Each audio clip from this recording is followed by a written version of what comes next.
បើយើងគ្រប់គ្នាមានភ័ព្វសំណាងកើតមកទាន់ព្រះពុទ្ធសាសនា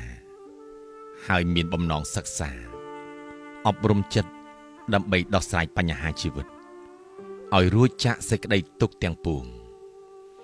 យើងត្រូវសិក្សាប្រតិបត្តិឲ្យត្រឹមត្រូវល្អ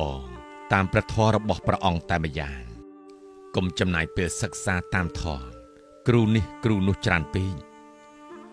ទោះបីគ្រូណាក៏ដោយតើគ្រូនោះមានបទពិសោធន៍សិក្សាព្រះត្រៃបិដកអដ្ឋកថាដីកានិងយកទៅប្រតិបត្តិតាមព្រហ្មចរិយធម៌គឺសិលសមាធិបញ្ញាបានពាល់ត្រូវតាមសភាវៈបរមត្តធម៌ពិតប្រាកដច្បាស់លាស់ទេ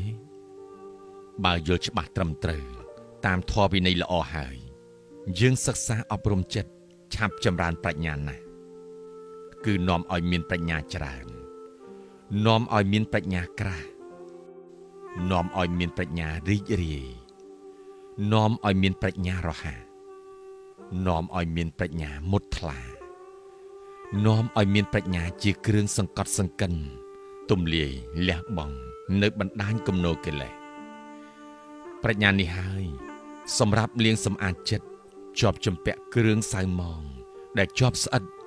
ក្នុងគំនោទុក្ខលំបាកវេទនាសោកសៅឈឺចាប់រាល់ថ្ងៃគឺជាប់ជំពាក់កង្វល់តែជាមួយកិលេសនេះឯងគឺ1ជាប់ជំពាក់កង្វល់ជាមួយរាគៈស្រឡាញ់ពេញចិត្ត2ជាប់ជំពាក់កង្វល់ជាមួយទោសៈខឹងស្អប់ក្រោធ3ជាប់ជំពាក់កង្វល់ជាមួយមោហៈវង្វេងសង្ស័យស្មាន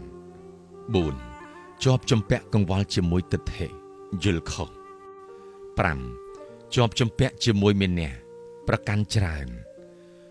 6ជាប់ជំពាក់ជាមួយកង្វល់អិច្ឆាមច្ឆរិយាច្រណែនឈ្នាននេះកំណាញ់ស្វិតចង្អៀតចង្អល់7ជាប់ជំពាក់កង្វល់ជាមួយទុច្ចរិតកាយទុច្ចរិតវចីទុច្ចរិតមโนទុច្ចរិតប្រព្រឹត្តតែអំពើណាដែលធ្វើឲ្យខ្លួនឯងក្តៅក្រហាយនិងធ្វើឲ្យគេទុក្ខលំបាកឈឺចាប់បើយើងសិក្សាប្រតិបត្តិបានត្រឹមត្រូវតាមព្រះធម៌វិន័យរបស់ព្រះពុទ្ធពិតប្រាកដទោះបីគំនោកិលេសច្រើនប៉ុណ្ណាក៏លះបង់ចោលគ្មានសេះសល់ដែរហើយរមែងញ៉ាំងជីវិតយើងឲ្យស្អាតបរិសុទ្ធភ្លឺថ្លារុងរឿងក្សេមចាកបញ្ហាសេចក្តីទុក្ខគ្រប់យ៉ាងទង្វើណាដែលមិនល្អមិនចង់ឲ្យកើតដល់ខ្លួនជួនអ្នកកុំធ្វើនៅទង្វើអាក្រក់នោះចំពោះខ្លួននិងអ្នកដទៃឲ្យសោះ